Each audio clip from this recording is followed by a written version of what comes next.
Hello and welcome to Mahamaya selection. आपका बहुत बहुत स्वागत है आपके अपने चैनल महामाया सिलेक्शन में, जो एजुकेशन की दुनिया की लेटेस्ट खबरें आपके लिए लेकर आता है।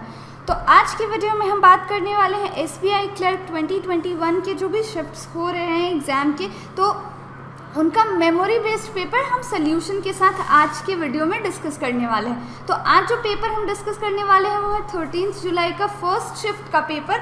तो चलिए शुरू करते हैं आज के सेशन को। देखते हैं कि हमारे पास जो भी क्वेश्चंस आए हैं वो क्या क्वेश्चंस आए हैं। हर एक सेक्शन को हम डिटेल में डिस्कस करेंगे और उनके आंसर्स भी हम आपको प्रोवाइड करेंगे। किस तरह के क्वेश्चंस थे, उनको बनाने का अप्रोच क्या था, वो बिल्कुल हम आज के वीडियो में डिस्कस करेंगे। तो चलिए शुरू करते हैं आज के वीडियो को। सबसे पहले तो आपको बता दूं कि पैटर्न क्या होता है। पैटर्न ऑब्वियसली 3 जो होते हैं सेक्शंस होते हैं। सबसे पहले हमारा इंग्लिश का सेक्शन, देन हमारा क्वांट का सेक्शन एंड हमारा एप्टीट्यूड का सेक्शन। सो आज का जो एग्ज़ाम था 13 जुलाई का फर्स्ट शिफ्ट का, उसमें सबसे पहले जो थे सवाल आपसे इंग्लिश के पूछे गए थे, देन आपसे क्वांट के सवाल पूछे गए थे एंड लास्टली जो लास्ट सेक्शन था वो एप्टीट्यूड का था। सबसे पहले आपको इंग्लिश के 30 क्वेश्चंस को सॉल्व करना था, फिर क्वांट यानी मैथ्स के 35 क्वेश्चंस को एंड देन एप्टीट्यूड के 35 क्वेश्चंस को। तो ये जो था आज के फर्स्ट शिफ्ट का जो था वो पैटर्न था। इसी पैटर्न में, इसी अरेंजमेंट में क्वेश्चंस पूछे गए थे। तो चलिए शुरू करते हैं। सबसे पहले बात करते हैं इंग्लिश के सेक्शन की कि इंग्लिश में किस तरह के सवाल पूछे गए थे और उनमें बहुत सारे सवालों का क्या करेक्ट आंसर होगा वो भी हम जानेंगे। जो इंग्लिश का सेक्शन था जिसमें 30 क्वेश्चंस थे, 1 मार्क ऑफ ईच, यानी कि 30 नंबर के सवाल थे, जिसके लिए समय आपको कितना मिला था, 20 मिनट। 20 मिनट का समय आपको मिला था। तो अगर ओवरऑल पेपर की बात करें तो शुरू में ही मैं आपको बता दूं कि पेपर जो था इजी टू मॉडरेट था। इजी टू मॉडरेट था, बहुत ज़्यादा टफ नहीं था। कोई भी चेंजेस नहीं किए गए हैं एसबीआई की तरफ से।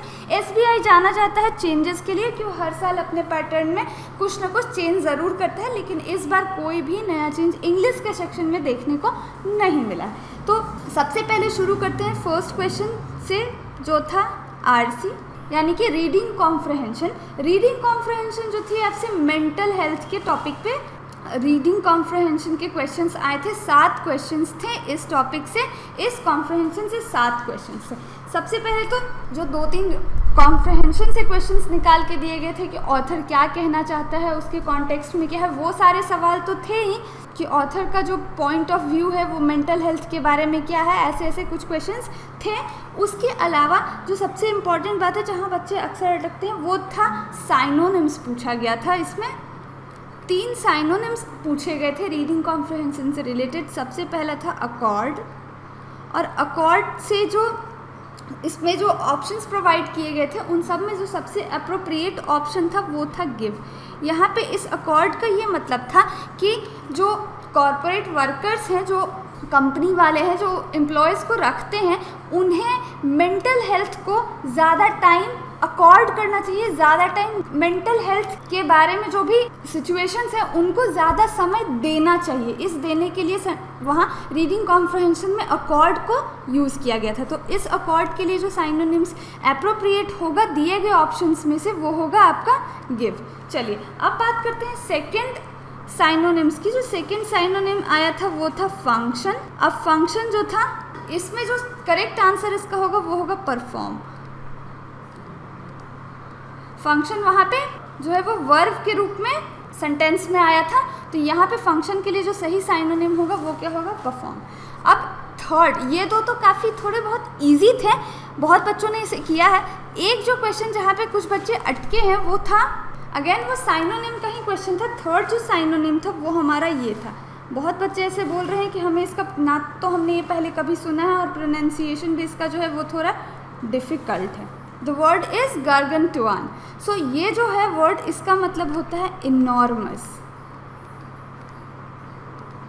ये कहाँ यूज़ किया गया था रीडिंग कॉम्प्रहेंशन में? रीडिंग कॉम्प्रहेंशन में ये बात की गई थी कि जो मेंटल हेल्थ है, डिप्रेशन और स्ट्रेस जैसे जो मसले हैं, वो पैंडमिक के पहले से ही बहुत ही एक बड़े विशाल जो है परेशानी के रूप में ऑलरेडी थे, और अब जो कोरोना की वजह से लोग घरों में रहकर वर्क फ्रॉम होम करने लगे हैं, उसकी वजह से स्ट्रेस और बढ़ा है। यहाँ जो बात कही गई थी कि ये जो स्ट्रेस डिसऑर्डर और डिप्रेशन वाली प्रॉब्लम जो है ये पहले से ही एक गार्गेंटुआन प्रॉब्लम थी और उसी के लिए आया है इनॉर्मस। ऑप्शन में जो दिया गया था इनॉर्मस वो आपका करेक्ट आंसर होगा। चलिए अब रीडिंग कॉम्प्रहेंशन की तो बात हमने कर ली, 3 तो साइनोनिम्स थे और बाकी कुछ क्वेश्चंस जो थे वो ऑथर के व्यू के बारे में थे। अच्छा, इसके अलावा भी इससे एक क्वेश्चन ये पूछा गया था कि इसमें क्या दिया गया था, एक फिलर भी दिया गया था। उस रीडिंग कॉम्प्रहेंशन में एक ब्लैंक भी था और उस ब्लैंक में क्या आएगा ये आपको फिल करना था। ये ब्लैंक था और इसके आगे था डाउन टाइम और ऑप्शंस यहाँ पे कुछ ऑप्शंस दिए गए थे, उनमें से जो करेक्ट आंसर होगा वो होगा स्केड्यूल। तो ये है हमारा जो रीडिंग कॉम्प्रहेंशन का कितने क्वेश्चंस मैंने कराए अभी, 3 तो ये साइनोनिम्स थे और ये चौथा हमारा फिलर। बाकी जो 3 क्वेश्चंस थे वो बिल्कुल आपके थ्योरी बेस्ड थे, उसमें से आपको जो ऑथर का व्यू है वो निकाल के बताना था। चलिए अब बात करते हैं हम कि अब रीडिंग कॉम्प्रहेंशन तो 7 मार्क्स का हो गया। इसके बाद क्या पूछा गया था, इसके बाद पूछा गया था कि कुछ वर्ड्स दिए गए थे और उनसे बनाए गए सेंटेंसेस में से करेक्ट सेंटेंस को चूज़ करना था। यानी कि जो नेक्स्ट हमारा था वो क्या था, चूज़ करेक्ट सेंटेंस। और इसके लिए भी सेंटेंस कैसे थे, उनमें कुछ वर्ड्स दिए गए थे और उसी वर्ड्स से सेंटेंसेस बनाने थे। सो सबसे पहला जो वर्ड आया था वो था हमारा सीज़न। और सीज़न में जो 3 सेंटेंसेस दिए गए थे, 3 सेंटेंसेस दिए थे और उनमें हमें डिसाइड करना था कि कौन सा सही है कौन सा गलत है। पहला वाला सेंटेंस जो था वो ये था कि हमें सैलड को सीजन करना चाहिए, सेकेंड वाला जो हमारा सेंटेंस था वो था कि फुटबॉल मैच जो है वो फुटबॉल के सीज़न में खेला जाएगा। ठीक है, पहला जो था वो सैलड था, दूसरा फुटबॉल से रिलेटेड था और तीसरा जो था हमारा सेंटेंस वो रेन से रिलेटेड था, फार्मर्स से रिलेटेड था, हार्वेस्ट से रिलेटेड था। सो ये जो यहाँ पे जो सीज़न आया था ये सैलड को सीज़न करने के कॉन्टेक्स्ट में तो बिल्कुल सही था, रेन और फार्मर के कॉन्टेक्स्ट में भी बिल्कुल सही था, लेकिन ये जो फुटबॉल था, फुटबॉल सीज़न नहीं फुटबॉल सेशन होना चाहिए था। सो जो इसमें करेक्ट आंसर था वो ये था कि only A and C are correct. ठीक है, ये तो हो गया हमारा पहला। अब बात करते हैं दूसरे वाले वर्ड की। जो दूसरा वाला वर्ड दिया गया था वो था सेंटेंस। अब इस सेंटेंस को कैसे सेंटेंस में यूज़ किया गया था, वहाँ पे पहला जो सेंटेंस था वो था सेंटेंस्ड टू इम्प्रिजनमेंट। ठीक है, सेकेंड जो हमारा सेंटेंस था वो था कॉम्प्लेक्स सेंटेंस, किसी बच्चे ने कोई वाक्य बनाया था जो कि कॉम्प्लेक्स था। एंड थर्ड सेंटेंस जो हमारा था वो कुछ और था, थर्ड सेंटेंस एक्चुअली मुझे याद नहीं। सो फर्स्ट और सेकंड जो सेंटेंस था वो बिल्कुल करेक्ट था और एरर जो था वो हमारा थर्ड वाले सेंटेंस में था। थर्ड वाले सेंटेंस में क्या था, एरर था। फर्स्ट और सेकंड सेंटेंसेस जो थे वो बिल्कुल पूरी तरह से करेक्ट थे, तो इसका करेक्ट आंसर क्या हो जाएगा, ओनली ए एंड बी। चलिए अब बात करते हैं थर्ड सेंटेंस की। थर्ड जो वर्ड हमें मिला था उसकी बात करते हैं। थर्ड वर्ड हमें मिला था स्विंग और इस स्विंग के लिए भी हमारे पास 3 सेंटेंसेस थे। पहला था जिसमें अम्ब्रेला स्विंग करने की बात की गई थी कि कोई व्यक्ति है जो रास्ते में किनारे चल रहा है और वो हाथ में अम्ब्रेला को स्विंग कर रहा है। सेकेंड जो था वो हमारे पास क्या था कि मूड स्विंग से रिलेटेड, स्विंग को मूड के साथ यूज़ किया गया था कि कोई व्यक्ति है जिसके एक्सट्रीम मूड स्विंग्स होते हैं। और थर्ड में जो था वो गवर्नमेंट और पॉलिटिशियंस के लिए स्विंग को यूज़ किया गया था कि पॉलिटिशियंस को स्विंग करना चाहिए। ठीक है, तो यहाँ पे जो हमारा फर्स्ट वाला था वो बिल्कुल सही था, सेकंड वाला भी बिल्कुल सही था। जो रॉन्ग सेंटेंस था वो हमारा थर्ड वाला सेंटेंस था। तो यहाँ पे भी आंसर क्या होगा, only A and B are correct. ठीक है, तो ये हो गए वर्ड्स। अब बात करते हैं कि अब स्पेलिंग मिस्टेक्स से भी सवाल आए थे, ग्रामेटिकल एरर्स और स्पेलिंग मिस्टेक्स हमें पहचाननी थी सेंटेंसेस में। तो उनमें क्या क्या था, उनमें जो सबसे टफ था डिसाइड करना वो रिहर्सल था। ये स्पेलिंग जो थी ये गलत है, रिहर्सल की स्पेलिंग जो थी वो करेक्ट स्पेलिंग ये होती है और ये वाली स्पेलिंग गलत है और यही वाली स्पेलिंग आपको क्वेश्चन में दी गई थी और आपको गलत पहचानना था। चलिए, तो ये तो था हमारा इंग्लिश का सेक्शन जिसमें हमने ऑलमोस्ट सारे क्वेश्चंस डिस्कस किए। एक जो सबसे इम्पॉर्टेंट क्वेश्चन बच गया था, जो थोड़ा सा टफ था, जिसका लेवल थोड़ा सा टफ था, वो था हमारा सेंटेंस रीअरेंजमेंट। सेंटेंस रीअरेंजमेंट जिसमें जो कुछ बच्चों ने है वो फर्स्ट सेंटेंस तो बिल्कुल सही बनाया था, उसके बाद कुछ बच्चों ने उसमें मिस्टेक करी है। सेंटेंस रीअरेंजमेंट का जो पैटर्न था वो डी और डी के बाद बी वाला पैटर्न था, लेकिन कुछ बच्चों ने भी क्या किया, डी और ए वाले पैटर्न को वो लगा कर आया है, जबकि डी बी वाला पैटर्न जो है वो बिल्कुल सही है, डी ए वाला पैटर्न जो है वो रॉन्ग है।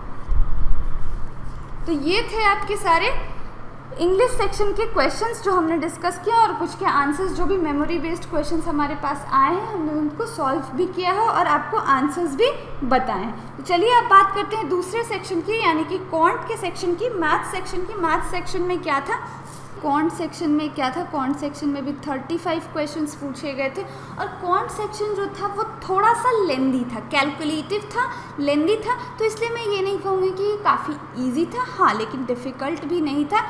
पेपर जो था क्वांट का वो मॉडरेट था, हाँ, ना तो वो इजी था और ना ही बहुत ज़्यादा टफ था। टफ इसलिए नहीं क्योंकि कुछ भी ऐसा नया पैटर्न नहीं देखने को मिला है, बिल्कुल सेम सिमिलर पिछले साल जैसे ही पेपर्स थे उसी टाइप के क्वेश्चंस पूछे गए थे इस बार भी, और क्वेश्चंस भी बहुत ज़्यादा हाई लेवल के नहीं थे। अरिथमेटिक के जो क्वेश्चंस थे, क्वेश्चंस डिफ़िकल्ट तो नहीं कहे जा सकते, थोड़े से कैलकुलेटिव ज़रूर थे। डीआई जो था उसमें भी काफ़ी आसान था डीआई, कुछ एक क्वेश्चन जो था उसमें थोड़े से बच्चे फंसे थे कैलकुलेशन में। चलिए तो शुरुआत करते हैं। सबसे पहले क्या आया था, सबसे पहले जो आया था वो था सिंप्लीफिकेशन। सिंप्लीफिकेशन 10 क्वेश्चन सिंप्लीफिकेशन के पूछे गए थे और बिल्कुल इजी लेवल के क्वेश्चंस थे, बिल्कुल भी ये सिंप्लीफिकेशन जो था वो टफ नहीं था, बहुत आसान क्वेश्चंस थे, बहुत आसानी से आप इनको करके 10 मार्क्स स्कोर कर सकते थे। चलिए अब बात करते हैं सेकंड जो था वो हमारा सीरीज़ थी, रॉन्ग नंबर सीरीज़ पूछी गई थी इस वाले शिफ्ट में, रॉन्ग नंबर सीरीज़ थी। रॉन्ग नंबर सीरीज़ के 5 क्वेश्चंस थे, 5 से 7 क्वेश्चंस थे रॉन्ग नंबर सीरीज़ की, और रॉन्ग नंबर सीरीज़ जो भी थी वो भी बहुत ज़्यादा उसमें बड़े बड़े नंबर्स नहीं थे, काफ़ी छोटे छोटे ही नंबर्स थे, जो मैक्सिमम था वो 3 डिजिट का नंबर था, बाकी जो ज़्यादातर क्वेश्चन थे उनमें 2 डिजिट्स के ही नंबर्स थे। और ये रॉन्ग सीरीज़ भी जो थी वो कोई अनयूजुअल पैटर्न पे नहीं थी, बिल्कुल सिंपल जनरल प्लस माइनस का पैटर्न था, प्लस माइनस के पैटर्न पर यानी कि डिफरेंस और एडिशन का जो लॉजिक था वही लगाया गया था रॉन्ग नंबर सीरीज़ में, बहुत आसानी से आप इसको भी कर सकते थे। चलिए अब बात करते हैं डीआई की। डीआई की बात करें तो डीआई दो डीआई आए थे। एक जो हमारा डीआई था वो हमारा जो फर्स्ट डीआई था वो लाइन ग्राफ था, लाइन ग्राफ था, और इसमें पिज़्ज़ा से रिलेटेड सवाल पूछे गए थे। पिज़्ज़ा था 3 टाइप का, लार्ज, मीडियम और स्मॉल, और आपको 4 दिन दिए गए थे, Monday, Sunday, Tuesday and Wednesday, और इससे रिलेटेड ये लाइन ग्राफ थी और आपको क्वेश्चंस निकालने थे। क्वेश्चंस जो था वो काफ़ी इजी था, बहुत ज़्यादा टफ नहीं था। ग्राफ में आपको मीडियम और स्मॉल साइज़ का जो था वो ग्राफ था। लार्ज के लिए क्या था कि नीचे में आपको एक नोट दिया गया था कि लार्ज वाले जितने भी, लार्ज की जो क्वांटिटी है वो मीडियम से 10% ज़्यादा है, यानी कि जितनी मीडियम की क्वांटिटी है, मीडियम साइज़ पिज़्ज़ा की क्वांटिटी है उससे 10% ज़्यादा लार्ज साइज़ की क्वांटिटी है। तो इस तरह का एक लाइन ग्राफ था जिससे 5 क्वेश्चंस थे, और क्वेश्चंस का लेवल बहुत ज़्यादा हाई नहीं था, बिल्कुल सही क्वेश्चंस थे। चलिए अब बात करते हैं सेकंड डीआई की। सेकंड जो हमारा डीआई था वो एक केसलेट था, सेकंड डीआई हमारा केसलेट था, और इससे भी 5 क्वेश्चंस थे। केसलेट जो था वो भी डिफ़िकल्ट नहीं कहा जा सकता, मॉडरेट टाइप के क्वेश्चंस पूछे गए थे मैथ सेक्शन में एसबीआई क्लर्क की फर्स्ट शिफ्ट में, आज वाले फर्स्ट शिफ्ट में। चलिए ये तो थे क्वेश्चंस। अब बात करते हैं अरिथमेटिक सेक्शन से क्या क्या क्वेश्चंस पूछे गए थे। अरिथमेटिक सेक्शन भी जो था वो बिल्कुल लेंदी नहीं था, सारे क्वेश्चंस जो थे वो डुएबल थे, सिर्फ 1 या 2 क्वेश्चंस ऐसे थे जो थोड़े से डिफ़िकल्ट थे, हालांकि क्वेश्चंस को आप डुएबल ही कह सकते हैं, आसानी से आप अरिथमेटिक के ऑलमोस्ट सारे क्वेश्चंस को कर सकते थे। चलिए बात करते हैं अरिथमेटिक सेक्शन की। तो अरिथमेटिक सेक्शन में सबसे पहला क्वेश्चन एक था मेंसुरेशन का, मेंसुरेशन का क्वेश्चन था, और इसमें क्या पूछा गया था कि एक सर्कल है और इस पे हमने एक रेक्टेंगल बनाया है और ये जो इस सर्कल का डायामीटर है वो क्या है, रेक्टेंगल का डायगोनल है। तो हमें ये बताना था कि ये जो, यानी कि हमें यहाँ क्या बताना था, सर्कल का एरिया माइनस रेक्टेंगल का एरिया, सर्कल के एरिया में से रेक्टेंगल के एरिया को माइनस करना था और आंसर आ जाना था। चलिए अब बात करते हैं कि अगला क्या था मेंसुरेशन में। CI और SI से भी 2 सवाल पूछे गए थे। पहला जो था वो CI का सवाल था। CI में सवाल क्या पूछा गया था कि 2 साल की जो SI और CI का डिफरेंस दिया गया था, CI माइनस SI का डिफरेंस जो था ये गिवन था, ये आपको गिवन था और आपको क्या बताना था, अमाउंट बताना था, आपको प्रिंसिपल बताना था। सो ये क्वेश्चन भी जो था ये काफ़ी इजी है, बहुत बार एग्जाम्स में आया है और ये बहुत कम समय में सॉल्व हो जाता है, ये था। इसके बाद बात करें तो थर्ड क्वेश्चन जो हमारा था वो SI का क्वेश्चन था। SI का क्वेश्चन था और क्वेश्चन ये था कि 2 लड़कियां थी, एक जो है वो X अमाउंट को 5 साल के लिए 10% रेट पर वो सिंपल इंटरेस्ट में लगाती है और दूसरी जो लड़की है वो 3x अमाउंट को 2 साल के लिए 10% के रेट पर लगाती है और इन दोनों का जो है डिफरेंस गिवन था। तो हमें ये x जो है ये x निकालना था, ठीक है, ये हो गया। चलिए अब इसके बाद बात करते हैं परसेंटेज से क्या क्वेश्चन पूछा गया था। तो चलिए परसेंटेज से देख लेते हैं, परसेंटेज टॉपिक से क्या क्वेश्चन था।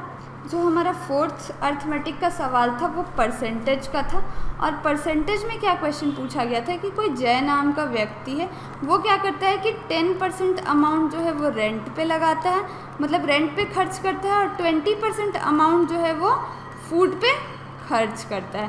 तो और बाकी का जो बचा हुआ है वो क्या करता है, डिपॉजिट करता है। तो हमें ये बताना था कि डिपॉजिट उसने जितना किया है, यहाँ पे क्या दिया हुआ था, एक और डेटा हमें गिवन था कि उसने जितना डिपॉजिट किया है माइनस उसने जितना एक्सपेंस किया है, ठीक है, एक्सपेंडिचर उसका जितना रहा है, ये अमाउंट हमें गिवन था और सैलरी हमें बतानी थी। और यहाँ पे ये जो डेटा है ये कितना दिया गया था, ये डेटा दिया गया था 21,600 रुपये, ठीक है। तो चलिए आप इसको ट्राई करके इसका आंसर ला सकते हो और एक बार फिर से श्योर हो सकते हैं कि आपने जो आंसर टिक किया था वो सही था या नहीं था। चलिए अब बात करते हैं अगले टॉपिक अर्थमेटिक से। अगला सवाल क्या था, अर्थमेटिक से जो अगला सवाल था वो हमारा टाइम एंड वर्क का सवाल था, टाइम एंड वर्क से रिलेटेड सवाल था और ये भी सवाल जो था वो काफ़ी इजी था। सवाल थोड़ा सा बड़ा था लेकिन ये बिल्कुल डूएबल था, बहुत इजी सवाल था। इसमें क्या था कि आपको A और B की टाइम का रेशियो और B और C के टाइम का रेशियो गिवन था। किसका रेशियो था, टाइम का रेशियो। आप इन्वर्स करके इससे एफिशिएंसी की रेशियो निकाल सकते थे, एफिशिएंसी की रेशियो, और फिर आपको क्या निकालना था, A/B/C का भी रेशियो आप निकाल सकते थे जो कि 1/2/3 आया। एंड देन आपको ये बताना था, ये क्या निकल के आया था, ये एफिशिएंसी का रेशियो निकल के आया था और आपको क्या बताना था, आपसे पूछा गया था कि B उस काम को कितने दिनों में कर सकता है। ये जो है ये हमारा टाइम का रेशियो निकल के आया था, तो एफिशिएंसी का रेशियो क्या हो जाएगा, इसका रिवर्स हो जाएगा और B जो है वो काम को कितने दिन में करता है ये हमें बताना था। तो इसका आंसर हमारे पास कितना आया था, इसका आंसर 15 डेज आया था। आप अपने अपने आंसर्स हमें कमेंट सेक्शन में बता सकते हैं और भी कोई क्वेश्चन जो आपको लग रहा हो कि मैंने मिस किया है तो वो भी आप बता सकते हैं। चलिए अब कुछ और क्वेश्चंस की बात कर लेते हैं जो अर्थमेटिक सेक्शन से पूछे गए थे। एक जो सवाल था वो बोट से रिलेटेड था, उसमें अपस्ट्रीम स्पीड निकालनी थी, अपस्ट्रीम स्पीड जो थी वो आपको निकालनी थी। फिर एक ट्रेन से भी क्वेश्चन था, ट्रेन की 2 ट्रेन्स थी और उनकी लेंथ्स का रेशियो दिया हुआ था और उससे रिलेटेड सवाल थे। एक क्वेश्चन जो था वो एवरेज से भी रिलेटेड था, एवरेज का भी 1 क्वेश्चन था आपके पेपर में। एंड एक और एज का क्वेश्चन था, एज वाले क्वेश्चन में क्या था कि A और B की प्रेजेंट एज का रेशियो कितना गिवन था, 2:3 गिवन था और हमें ये बताया गया था कि C की जो एज है वो कितनी है, 6 साल बाद A की जितनी एज होगी उसकी आधी, यानी कि C की एज कितनी होगी, A + 6/2 2। ये जो था वो सी का एज था। और एक और जो हमें आंसर में डेटा गिवन था वो था a + b + c। कितना था? a + b + c 65 गिवन था और उसमें हमें c की या a की एज जो थी वो बतानी थी। ऐसा ही कुछ सवाल था। तो चलिए, ये तो क्वेश्चंस थे मैथ्स के जो हमने देखा, बहुत डिटेल में हमने देखा कि क्या क्वेश्चंस आए हैं। इन क्वेश्चंस को आपने जो बनाया आप ट्राई करके श्योर भी हो सकते हैं। अब बात करते हैं रीजनिंग सेक्शन की कि रीजनिंग सेक्शन में क्या था। रीजनिंग सेक्शन की अगर बात करें तो रीजनिंग सेक्शन मैथ्स और इंग्लिश का जो सेक्शन है उससे थोड़ा सा इजी आया था इस बार। अगर तीनों सब्जेक्ट्स की कंपैरिजन की बात करें तो मैथ्स के क्वेश्चन हालांकि टफ नहीं थे, जो कैलकुलेशन की वजह से थोड़ा सा लेंदी हो गया था, लेकिन रीजनिंग सेक्शन जो था वो बहुत आसान था, काफ़ी अच्छा था। रीजनिंग में बहुत सारे लोगों ने 30+, 31, 32 के आसपास में अटेम्प्ट किया है। तो चलिए देखते हैं कि रीजनिंग में क्या क्या क्वेश्चंस थे। अब बात करते हैं एप्टीट्यूड के पेपर की कि एप्टीट्यूड यानी कि रीजनिंग का पेपर जो था वो कैसा था। रीजनिंग के पेपर को मैं इजी ही मानूंगी, ये बहुत ज़्यादा डिफ़िकल्ट नहीं था, कोई भी क्वेश्चन ऐसा ट्रिकी नहीं था और कुछ भी नया देखने को नहीं मिला है इस बार SBI के पेपर में। SBI एक्चुअली जाना ही जाता है कि वो हर बार कुछ नए एक्सपेरिमेंट्स करके क्वेश्चंस में डालता है। पजल्स में हमें उम्मीद थी कि पजल्स जो है वो कुछ अलग तरह के पजल्स देखने को मिलेंगे, लेकिन ऐसा कुछ नहीं हुआ। पजल्स जो थे वो बिल्कुल प्रीवियस ईयर जैसे ही पजल्स पूछे गए थे। उम्मीद थी कि कोडिंग डिकोडिंग भी जो है वो भी थोड़ा सा डिफ़िकल्ट आए, लेकिन वो भी जो था वो बिल्कुल पिछले साल जैसा चाइनीज़ कोडिंग पूछी गई थी। तो चलिए देखते हैं कि क्या क्या था आज के पेपर में। सबसे पहले शुरुआत करते हैं पज़ल से। सो पज़ल जो थे आपके 3 पज़ल थे, 15 क्वेश्चंस टोटल। सो पज़ल्स में जो पहला पज़ल था वो क्या था आपका? बॉक्स बेस्ड था। 8 बॉक्सेस थे और उनमें जिनका भी ये जो पैटर्न बना है कि L के नीचे कोई भी बॉक्स नहीं है, L के नीचे कोई भी बॉक्स नहीं है। पहले वाले क्वेश्चन में जो फर्स्ट लाइन था वो ये था कि <2 बॉक्सेस आर बिलो L, यानी कि L के नीचे 2 से कम बॉक्सेस है। तो अब 2 से कम 1 हो सकती हैं या 1 भी नहीं हो सकती हैं। तो जो वो L के नीचे 1 भी बॉक्सेस नहीं थी, वो वाला अरेंजमेंट जो था वो बिल्कुल सही हुआ। सेकेंड पज़ल की बात करते हैं तो सेकेंड पज़ल जो था वो डे बेस्ड मूवी स्क्रीनिंग से रिलेटेड क्वेश्चंस थे, जिसमें 7 दिन starting from Monday and ending on Sunday, Monday to Sunday वाला सवाल था, जिसमें बी जो है वो ट्यूसडे को, मूवी बी की स्क्रीनिंग कब होती है? ट्यूसडे को होती है। और ऐसे ही सवाल थे। ये पज़ल भी जो था ये भी काफ़ी आसान था, बहुत ज़्यादा टफ पज़ल नहीं था। इसके बाद जो थर्ड पज़ल हमारी थी वो सर्कुलर सीटिंग की थी। ये भी ऐसा कुछ खास नहीं था, कुछ भी इसमें नया नहीं था। सर्कुलर सीटिंग की पज़ल थी, जो जनरल पज़ल होती है वो पज़ल सर्कुलर सीटिंग की पज़ल थी। चलिए अब बात करते हैं आगे। एक और ब्लड रिलेशन से क्वेश्चन आया था जो पज़ल के फॉर्म में था, और उससे 3 जो थे वो क्वेश्चंस बन के आए थे। तो एक और हमारा जो ब्लड रिलेशन का क्वेश्चन था, ब्लड रिलेशन, इससे 3 क्वेश्चंस थे और पज़ल थे। इनमें जो आंसर था वो क्या था? एक तो था आपका नेफ्यू नीस, पहले वाले का शायद आंसर जो था वो नेफ्यू नीस था। सेकंड वाले का आंसर जो था वो ग्रैंड मदर, और थर्ड वाले का आंसर क्या था? अंकल था। थर्ड वाले का आंसर क्या था? अंकल। तो ये जो 3 जो थे वो 3 ये आंसर्स थे ब्लड रिलेशन वाले क्वेश्चन के। चलिए अब बात करते हैं कि अगला क्या था। तो अगला जो था वो हमारे पास सिलॉक्स के क्वेश्चंस थे।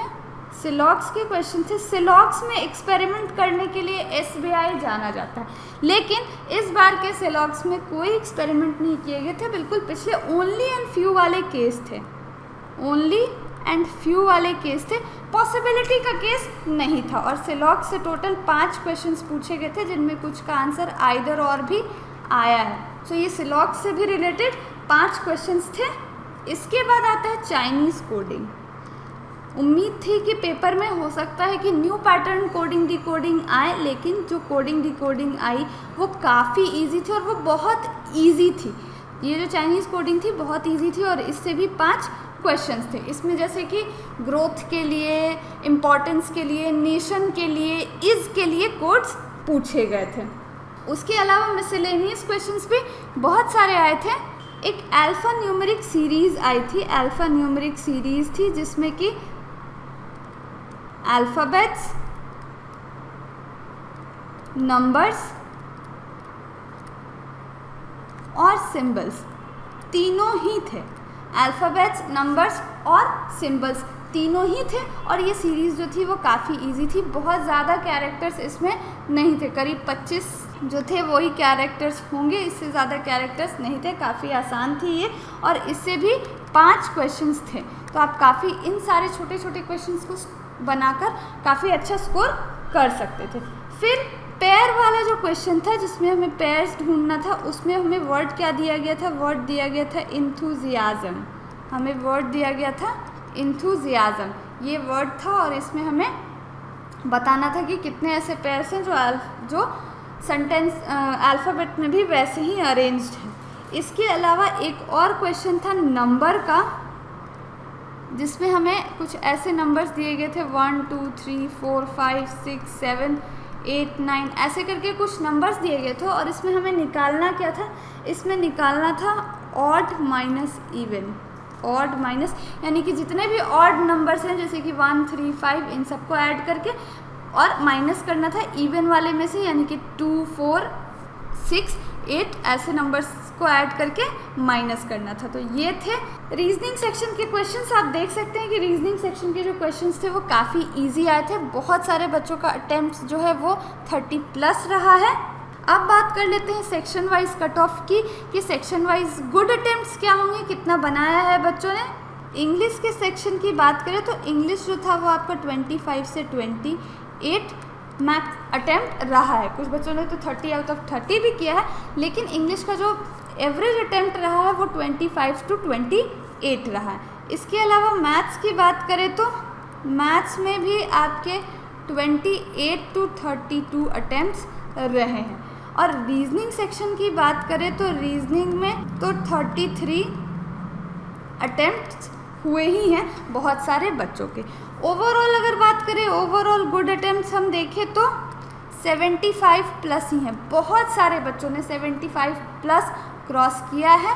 अराउंड 80 के ऊपर भी कुछ बच्चे गए हैं, लेकिन 75+ जो है वो एवरेज अटेम्प्ट रहा है। बहुत सारे बच्चों ने 75+ तो स्कोर किया ही है, क्योंकि रीजनिंग का सेक्शन जो था ना वो काफ़ी इजी था, काफ़ी आसान था, उस वजह से पेपर जो है वो आसान हो गया। सो ये था हमारा आज का पेपर एनालिसिस और memory based paper discussion with answers, जिसमें आपने देखा कि क्या क्या क्वेश्चंस आए थे। बिल्कुल डिटेल में हमने बात की और उनके आंसर्स भी देखे कि उनके सही आंसर्स क्या होने चाहिए। ये वीडियो अगर आपको अच्छी लगी हो तो आप इसे लाइक करें और अपने फ्रेंड्स के साथ शेयर ज़रूर करें। और ऐसे ही और सारे इन्फॉर्मेटिव वीडियोस के लिए महामाया सिलेक्शन देखते रहें। महामाया सिलेक्शन को सब्सक्राइब ज़रूर करें। Thank you for watching and see you in the next video.